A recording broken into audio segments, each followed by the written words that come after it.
ஓம் அமிர்தேஸ்வரியை நமக நம சிவாயா. இன்றைக்கி நம்ம புனித பயணத்தில் என்ன பார்க்க போகிறோம் அப்படின்னா அத்தியாயம் 5. ஸோ ஆல்ரெடி 4 அத்தியாயம் போட்டிருக்கோம். இன்றைக்கி 5வது அத்தியாயம். இதில் கிருஷ்ண பிரணா சுவாமினி என்ன சொல்கிறாங்க அப்படின்னா, அம்மாவின் வாழ்வே அவர் உலகிற்கு வழங்கும் செய்தி. ஸோ வாங்க என்ன சொல்லியிருக்காங்கன்னு பார்க்கலாம். இந்த அத்தியாயத்தில் அத்தியாயம் 5, அம்மாவின் வாழ்வே அவர் உலகிற்கு வழங்கும் செய்தி. அம்மா யாரிடமும் எந்த வித்தியாசமும் பாராட்டுவது இல்லை. எல்லோரையும் என் ஆத்மாவாகவே காண்கிறேன். அம்மா உலக நன்மைக்காகவே வந்திருக்கிறேன். அம்மாவின் ஒவ்வொரு செயலும் அவருடைய மேலான செய்தியை உலகிற்கு வழங்கும். அதில் ஒவ்வொருவரிடமும் அவர் காட்டும் தூய அன்பு, கருணை வெளிப்படும். அம்மாவின் வாழ்வே அவர் உலகிற்கு வழங்கும் செய்தியாகும். அது ஒரு சாஸ்திரமும் ஆகும். அதிசயத்தக்க செய்யும் நம்பிக்கைக்கும் பக்திக்கும் கருணைக்கும் உதாரணம் அது. அம்மாவிற்கு பிற மொழிகளில் சில வார்த்தைகள் மட்டுமே பேச தெரியும். மலையாளம் தவிர வேறு எந்த மொழியையும் தங்கு தடையின்றி அவரால் பேச முடியாது. உலகம் முழுவதிலும் இருந்து அம்மாவை காணவும் அவரோடு சிறிது காலம் தங்கவும் பெரும்பாலானோர் வருகிறார்கள். அவர்களின் பலருக்கு ஆங்கிலத்தில் ஒரு வார்த்தை கூட பேச வராது. அப்படி இருக்க மலையாளத்தை பற்றி என்ன சொல்வது? ஆனால் அம்மாவின் சந்நிதி ஒன்றே அவர்கள் இதயங்களை தொட்டுவிடுகிறது. அம்மா சொல்வதில் ஒரு வார்த்தை கூட அவர்களுக்கு புரிவதில்லை. அம்மாவின் அரவணைப்பு அனைத்தையும் புரிய வைக்கிறது. அவர் தங்கு தடையின்றி பேசும் மொழி இதய மொழியாகும். அம்மாவின் பார்வை ஒன்றே மக்களின் இதயத்தின் ஆழமாக சென்று பதிந்து அவர்களின் வாழ்வில் முழுமையான மாற்றத்தை ஏற்படுத்தி விடுகிறது. 20,000 மக்கள் கூடியுள்ள கூட்டத்தில் அம்மா செய்யப்படும் ஒரு சங்கல்பத்தால் ஒவ்வொருவருடைய மனதிலும் அம்மாவால் நேசிக்கப்படுகிறோம் என்ற உணர்வை தோற்றுவிக்கிறது. அவர் கூட்டத்தை பார்க்கும்போது அந்த கூட்டத்திலுள்ள ஒவ்வொருவருக்கும் அம்மா என்னை பார்க்கிறார், என்னை அவர் நேசிக்கிறார் என்ற உணர்வு தோன்றுகிறது. ஏனெனில் உண்மையில் அவர் நம் அனைவரையும் நேசிக்கிறார். இந்த தூய்மையான அன்பு அவருடைய பற்றற்ற தன்மையிலிருந்து தோன்றுகிறது.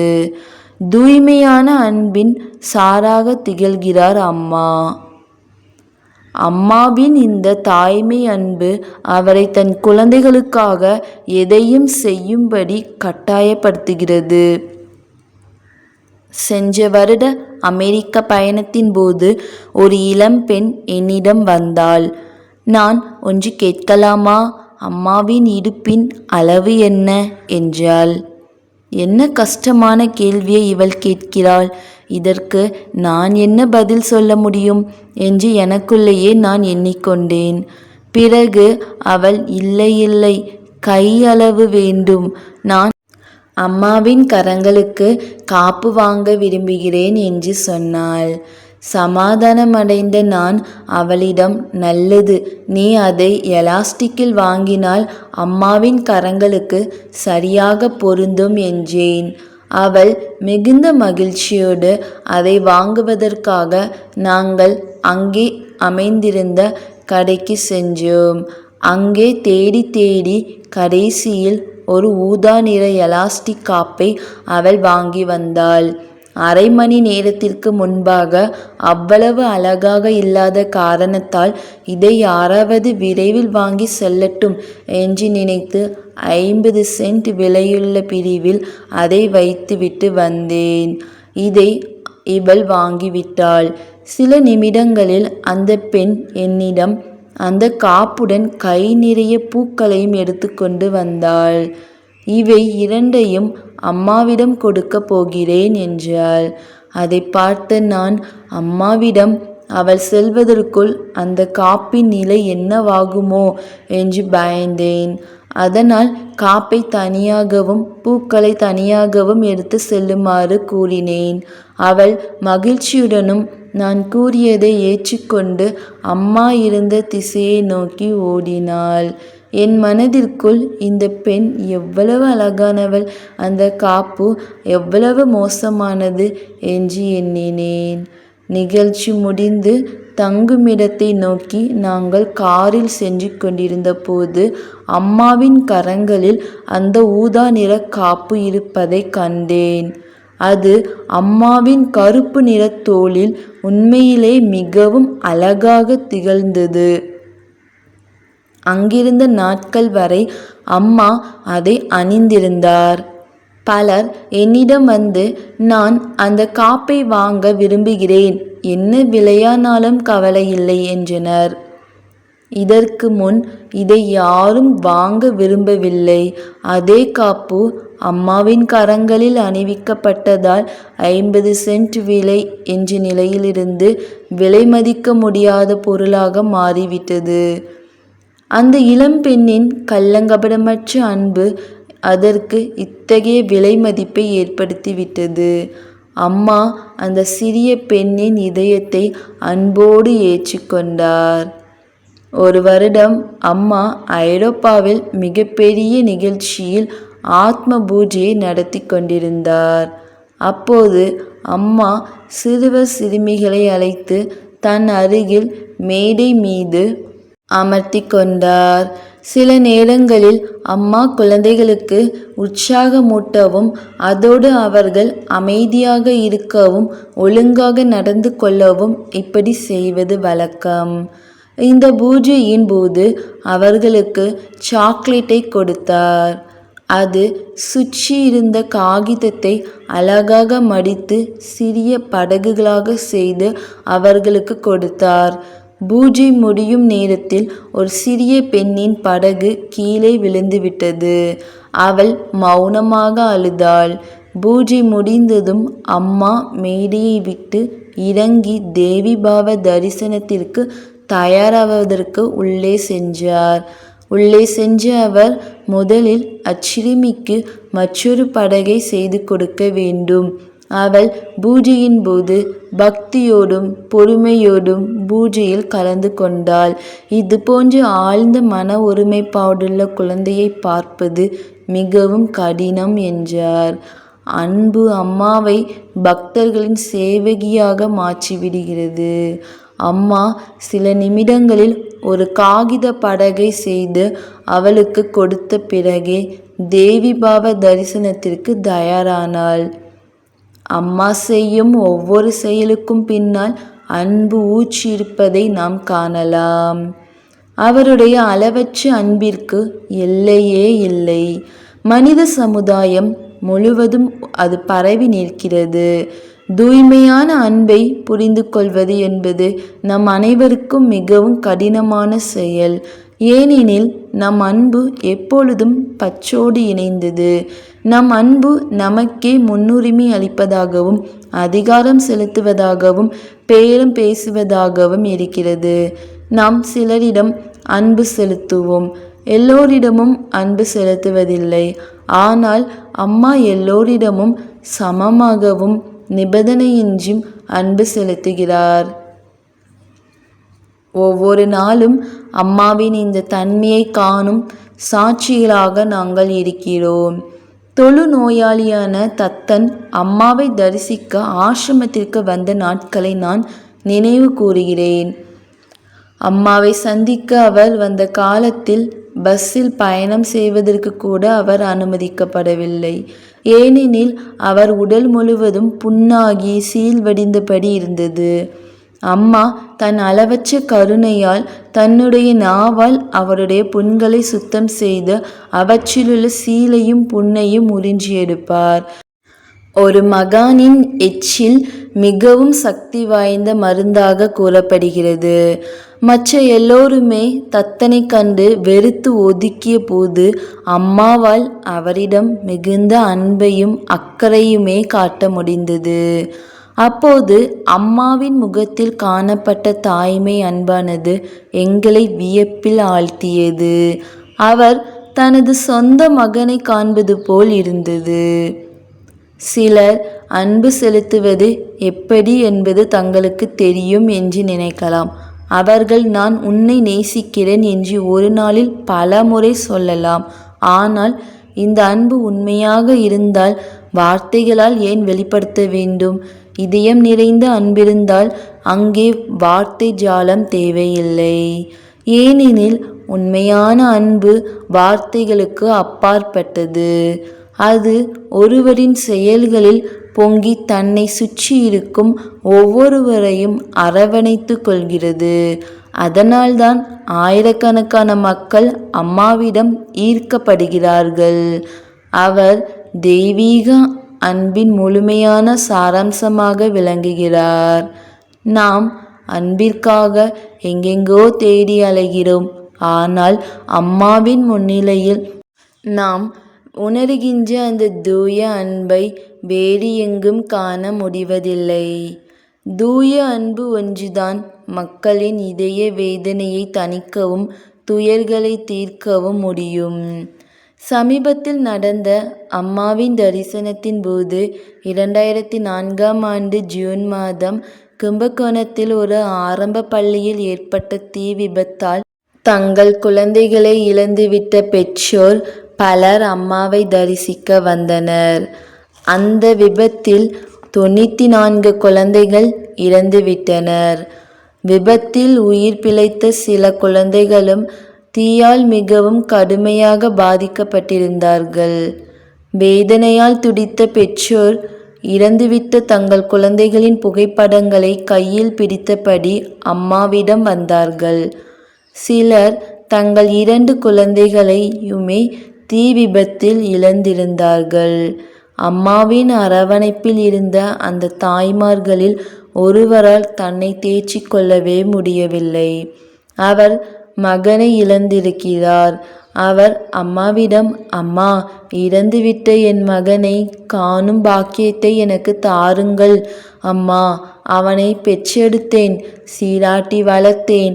அவனுக்காக எல்லா துயரங்களையும் தாங்கிக் கொண்டேன். அவன் இப்போது என்னை விட்டு போய்விட்டான் என்று கதறி அழுதார். அம்மா 10 நிமிடங்களுக்கு மேலாக அந்த தாய் அழுது களைத்து போகும் வரையில் அவரை அணைத்து கொண்டிருந்தார். இந்த நேரம் முழுவதும் அம்மாவின் கண்களிலும் கண்ணீர் பெருகி கொண்டிருந்தது. அம்மா தன் கரங்களால் தன் கண்ணீரையும் அத்தாயின் கண்ணீரையும் துடைத்தபடியே இருந்தார். அந்த குழந்தைகள் தங்கள் வாழ்க்கையின் கடைசி நேரத்தில் ஒருவரை ஒருவர் கட்டி பிடித்து கொண்டு இருந்திருக்கிறார்கள். அம்மா தன்னிடம் வரும் ஒவ்வொருவரையும் அரவணைத்து கொள்கிறார். ஏனென்றால் மக்களின் மனங்களில் இருக்கும் பயத்திற்கும் ஆழ்ந்த வேதனைக்கும் இத்தகைய அரவணைப்பு தேவை என்பது அம்மாவுக்கு தெரியும். அன்பு அம்மாவிடமிருந்து இயல்பாக பொங்கி பாய்கிறது. எப்படி அன்பு செலுத்துவது என்பது அம்மாவின் உபதேசங்களில் மிகவும் முக்கியமானதாகும். நாம் கற்றுக்கொள்ள வேண்டியவைகளில் மிக உயர்ந்த பாடமும் இதுவாகும். அந்த பாடத்தை நாம் இனிமேல் தான் புரிந்து கொள்ள வேண்டும். தியானிப்பது, சூக்தங்களை பாராயணம் செய்வது மற்றும் சேவை செய்வது போன்றவற்றை கற்றுக்கொள்வது என்பது பிறரிடம் உண்மையான அன்பை செலுத்த கற்பதை விட சுலபமாகும். ஆனால் அன்பு செலுத்துவது எப்படி என்பதை கற்றுக்கொள்ளவில்லை என்றால் பிறவற்றை கற்பதால் பயனேதுமில்லை. பல ஆண்டுகளுக்கு முன்னால் அம்மா என்னோடு பேசிக் கொண்டிருந்தார். நான் அவரிடம் தவம், வைராக்கியம் முதலியவை பற்றி பேச விரும்பினேன். ஆனால் அவரோ திரும்ப திரும்ப அன்பை பற்றியே பேசினார். இதனால் எனக்கு கொஞ்சம் எரிச்சல் ஏற்பட்டது. ஏனென்றால் நான் அம்மாவிடம் மிக ஆழ்ந்த விஷயத்தை பற்றி பேச விரும்பினேன். ஆனால் அம்மாவோ அன்பை பற்றியே பேசினார்.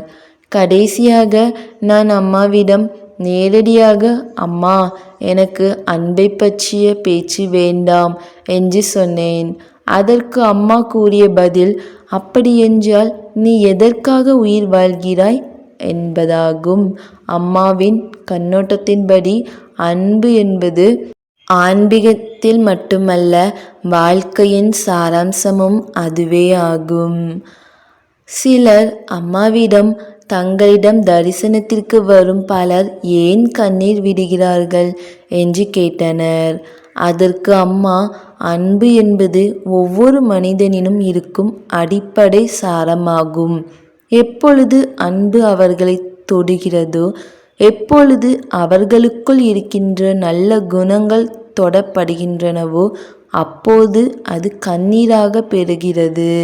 நமக்குள் அன்பும் ஆனந்தமும் ஆழத்தில் மறைந்திருக்கின்றன. அம்மா அவற்றை விழிப்புற செய்கிறேன். அம்மாவின் அரவணைப்பு உடல் சம்பந்தப்பட்டதல்ல, அது ஆத்மாவை விழிப்புற செய்வதை நோக்கமாக கொண்டது என்றார். கல்கத்தாவில் அம்மாவின் தரிசனம் நடந்தபோது நடுத்தர வயதுள்ள மனிதர் அம்மாவிடம் வந்தார். அவருடைய நண்பர் அம்மாவிடம் பைத்தியமாகவே இருந்தார். அவர் இவரிடம் அம்மாவை பற்றி சொல்லவே, அதை கேட்டு அம்மாவை காணும் ஆர்வத்தில் அம்மாவின் தரிசனத்திற்கு வந்திருந்தார். அவர் தன் தலையை அம்மாவின் மடியில் சாய்த்ததும் அவருடைய கண்களிலிருந்து கண்ணீர் பெருக்கெடுத்தது. அவர் மிகுந்த வியப்போடு அம்மாவிடம் இது பற்றி கேட்டார். எனக்கு என்ன நேர்ந்தது? நான் ஏன் இப்படி அழுகிறேன்? அதற்கு அம்மா, மகனே, நீ உன் உண்மையான அம்மாவை சந்தித்த காரணத்தால் உனக்குள் மறைந்து கிடந்த அன்பு இப்போது கண்ணீராக வெளிவருகிறது என்றார். இப்படியாக தனது நண்பர் அம்மாவின் மீது கொண்ட அன்பு பற்றி அவர் தெளிவாக புரிந்து கொண்டார். ஒரு நிருபர் அம்மாவிடம், மக்களை ஏன் அரவணைத்துக் கொள்கிறீர்கள் என்று ஒரு முறை கேட்டார். அதற்கு கீழ்வருமாறு அம்மா பதிலளித்தார். மக்கள் தூய்மையான அன்பை அனுபவிப்பதற்காகவே பிறக்கிறார்கள். ஆனால் அது அவர்களுக்கு கிடைப்பதே இல்லை. பிறந்தது முதல் இறக்கும் வரை அவர்கள் இந்த அனுபவத்தை பெற தேடி அலைகிறார்கள். அவர்களுக்குள் மறைந்திருக்கும் அந்த தூய அன்பை வெளிப்புற செய்வதற்காகவே அம்மா மக்களை இப்படி அரவணைக்கிறேன். இன்றைய உலகில் ஆண் பெண் இரு சாரருக்கும் தாயன்பு மிகவும் தேவைப்படுகிறது. அவர்களிடம் தாயன்பு வெளிப்பட வேண்டியதிருக்கிறது. இந்த சக்தியை அவர்கள் பெறும்போது அது அவர்களை சுதந்திரமானவர்களாக மாற்றுகிறது. அந்த சுதந்திரத்தை அனுபவிப்பதற்கு அன்பை உணர்வதுதான் ஒரே வழி. அம்மா மக்களை அரவணைக்கும் போது என்னிடமுள்ள ஆன்மீக சக்தியை அவர்களுக்கு செலுத்துகிறேன். அதனால் அவர்களால் தூய்மையான அன்பை வெளிப்படைய செய்ய முடியும். வாழ்வில் எவ்வளவு துன்பங்கள் பிரச்சனைகள் எழுந்தாலும் கடவுள் மீது கொள்ளும் ஆழ்ந்த நம்பிக்கை நம்மை காக்கும். அம்மாவின் வாழ்க்கையின் ஒவ்வொரு வினாடியிலும் இந்த போதனை மிகவும் வெளிப்படையாகவே தெரிவதை காணலாம். இதற்கு வழக்கத்திற்கு மாறாக நல்ல உதாரணமாக அம்மாவின் இளமை வாழ்வில் நடந்ததை குறிப்பிடலாம். ஒரு நாள் இரவு அம்மாவின் பாவ தரிசன நிகழ்ச்சி துவங்க இருந்தது. அம்மாவின் ஆன்மீக செயல்பாடுகளை எதிர்க்கும் அவரது சகோதரன் தரிசனத்திற்கு வரும் பக்தர்களை அடிக்கடி துன்புறுத்தி வந்தான். அவன் அன்றிரவு தரிசனத்திற்காக ஏற்றி வைத்திருந்த எல்லா அகல் விளக்குகளையும் நொறுக்கி விட்டான். விளக்கு எரிப்பதற்காக வைத்திருந்த எண்ணெயையும் மணலில் கொட்டிவிட்டான். இந்த விளக்குகளில் வெளிச்சத்தில்தான் இரவு தரிசனம் நடக்கும். விளக்குகளிலின்றி தரிசனம் எப்படி நடக்கும்? பக்தர்கள் கண்ணீர் வடித்தனர். அவர்களுக்கு என்ன செய்வது என்றே தெரியவில்லை. அம்மா அவர்களிடம், கடவுளை நம்புங்கள், கடற்கரைக்கு சென்று அங்கே கிடக்கும் சிப்பிகளில் சிலவற்றை எடுத்து வாருங்கள் என்றார். சிலர் சென்று சிப்பிகளை எடுத்து வந்தனர். அம்மா அவர்களிடம் அவற்றில் திரிகளை போட்டு தண்ணீரால் நிறைக்க சொன்னார். பின்னர் திரிகளை ஏற்ற சொன்னார். அந்த விளக்குகள் இரவு முழுவதும் எரிந்து தேவையான வெளிச்சத்தை தந்தன. துன்பங்கள் நிறைந்த இந்த உலகில் மகிழ்ச்சியாக வாழ்வது எப்படி என்பதை அம்மா நமக்கு கற்பிக்கிறார். அவர் எங்கும் துன்பமே நிறைந்திருப்பதை நமக்கு சுட்டி காட்டுகிறார். கடவுளிடமும் குருவிடமும் கொள்ளும் நம்பிக்கையே துன்பங்கள் நீங்குவதற்கான மருந்து என்றும் துயரமாகிய கடலை கடக்க உதவும் படகு என்றும் கூறுகிறார். நாம் துன்பங்களிலிருந்து தப்பிவிட முடியாது. துன்பப்படுவது என்பது நமது தலைவிதியாகும். ஆனால் அவற்றை எப்படி தைரியத்துடன் எதிர்கொள்வது என்றும் அவற்றை ஆன்மீக வளர்ச்சிக்கு அமைந்த வாய்ப்பாக எப்படி மாற்றிக்கொள்வது என்றும் வழிகாட்டுகிறார். அம்மா பிரச்சனைகள் இல்லை எனில் வளர்ச்சி என்பதே இருக்காது என்கிறார். உறுதியான நம்பிக்கை மன அமைதி வாழ்வுக்கு நிறைவையும் தருகிறது. மேலும் நம் வாழ்வில் எத்தகைய புயல் வீசினாலும் அவற்றை கடந்து செல்ல உதவுகிறது. 2004ஆம் ஆண்டு அம்மா குஜராத்தில் உள்ள சூரத் நகருக்கு முதலாக விஜயம் செய்தார்.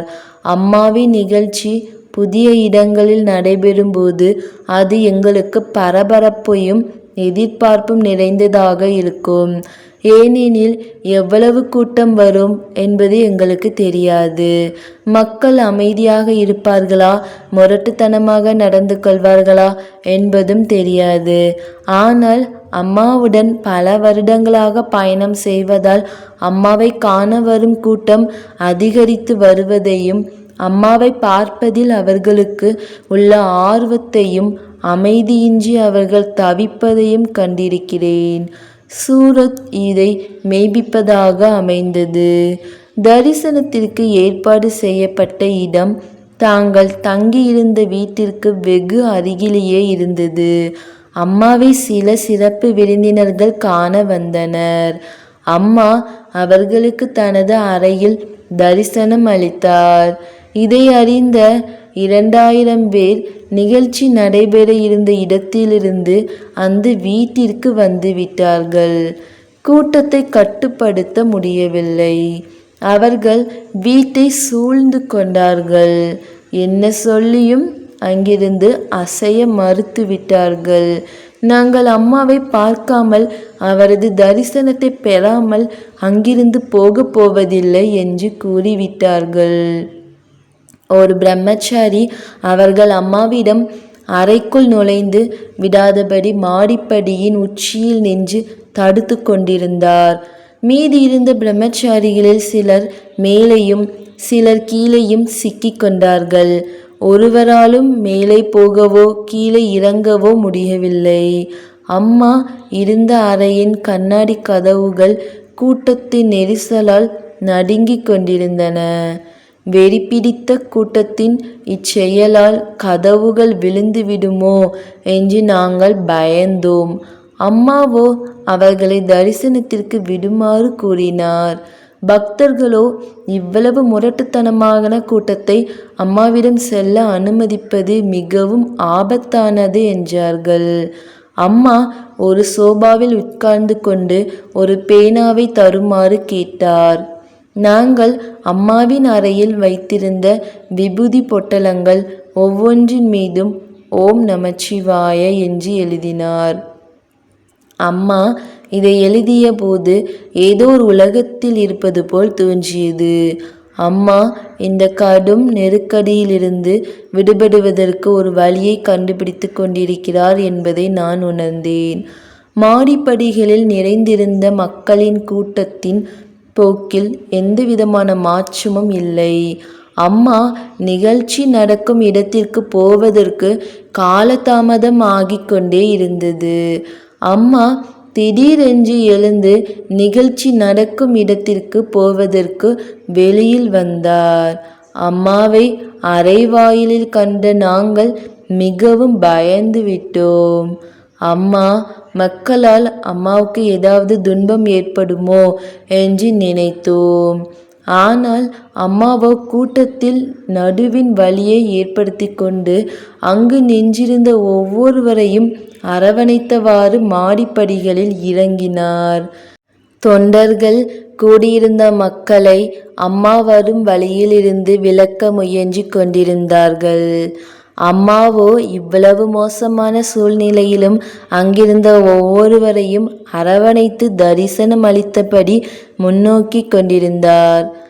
அம்மாவை பின்தொடர்ந்து சென்ற நான், அம்மா தனது வழக்கப்படி இந்த கடுமையான சூழ்நிலையையும் முரட்டு மக்களையும் அன்போடு எதிர்கொண்டு அரவணைத்தபடி இறங்கியதைக் கண்டு வியந்தேன். அம்மாவுக்கு பின்னால் சென்ற பிரம்மச்சாரிகளில் ஒருவர் கூட்டத்தில் சிக்கிக்கொண்டார். திரும்பி பார்த்த அவர் கூட்டத்தில் ஒரு பக்தரின் காலில் தான் அணிந்திருக்கும் வேட்டியை போன்ற ஒரு மஞ்சள் நிற ஆடை சுற்றியிருப்பதைக் கண்டு தன் இடுப்பை தடவி பார்த்தார். தனது வேட்டியே அவரது காலில் சுற்றி கொண்டிருக்கிறது என்பது புரிந்தது. நெரிசலில் அவருடைய இடுப்பிலிருந்து வேட்டி நழுவி கீழே விழுந்திருந்தது. கூட்டத்தில் நடுவில் போராடியபடி சென்ற காரணத்தால் காரை நெருங்குவதற்குள் நாங்கள் மிகவும் களைத்து விட்டோம். ஆனால் அம்மா எந்தவிதமான கஷ்டமும் இல்லாமல் மக்களை விலக்கி கொண்டு செல்லாமல் அவர்களையெல்லாம் அரவணைத்தவாறு சென்றார். பின்னர் எங்களில் ஒருவர் இந்த கூட்டத்தின் முரட்டுத்தனத்தை பற்றியும் அம்மாவுக்கு என்ன நேரிடுமோ என்று பயத்தையும் சொன்னார். ஆனால் நாங்கள் எல்லாம் வியப்படையுமாறு, அம்மா உண்மையில் இத்தகைய அன்புடைய மக்களை பார்ப்பதற்கு மிக அழகாக இருந்தது. இவர்களின் பெரும்பாலோர் இதற்கு முன் அம்மாவை பார்த்ததில்லை. ஆனால் அம்மாவை பார்க்க எவ்வளவு நேரம் வேண்டுமானாலும் காத்திருக்க அவர்கள் தயாராக இருந்தனர். அவர்களிடம் உண்மையான பக்தி இருந்தது என்றார். சுவாமி விவேகானந்தர் ஒருமுறை, என்னுடைய வாழ்வின் நல்ல நோக்கங்களின் மூலமும் உண்மையாக இருப்பதாலும் எல்லையற்ற அன்பை காட்டுவதாலும் இந்த உலகையே வென்றுவிடலாம் என்பதை கண்டேன் என்றார். அம்மா தமக்கே உரிய இணையற்ற மிக எளிமையான பணிவு நிறைந்த வழியில் இந்த உலகை வெற்றி கொண்ட மாபெரும் வீராங்கனையாக திகழ்கிறார். உலகையே அன்பால் அரவணைத்து இதை பெற்றிருக்கிறார். இனி என்று தருவாய் நின் பத தரிசனம் அம்மா, அதற்காக அடியனின் மனமேங்கும். உரிமை அதற்கில்லையோ புவனேஸ்வரி, என் மனமலரில் இனி என்று ஒளியேற்றுவாய்.